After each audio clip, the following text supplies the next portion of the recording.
President Embalo was in the government palace along with Prime Minister Nuno Nabiam when it was surrounded and attacked by heavily armed men on Tuesday afternoon. Embalo said the gunfire lasted for 5 hours and that it wasn't just a coup, but an attempt to kill the president, the prime minister and all the cabinet members. Although President Embalo has said the situation had been brought under control and that some of the people involved had been killed and arrested but did not give numbers. He described the coup attempt as an attack against democracy, saying it was well prepared and organized and could also be related to people involved in drug trafficking, giving no further details. It is not yet clear who could be behind the attack, but some witnesses described the gunmen as members of the military. Others said they were civilians. Embalo, who enjoyed strong military support during a previous political crisis, said the army was not involved in the attack. Late last year, the chief of the armed forces said members of the military had been plotting a coup while the president was on a working trip to Brazil. The former Portuguese colony is a coastal state of around 2 million people lying south of Senegal. Guinea Bissau has suffered 4 military coups and more than a dozen attempted military takeovers since its independence from Portugal in 1974, with the most recent coup in 2012.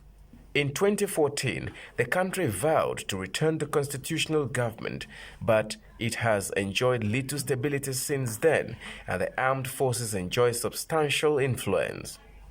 Embalo himself, a former army general, was declared the winner of a December 2019 runoff vote, although the results were contested by his opponent, Domingos Simões Pereira.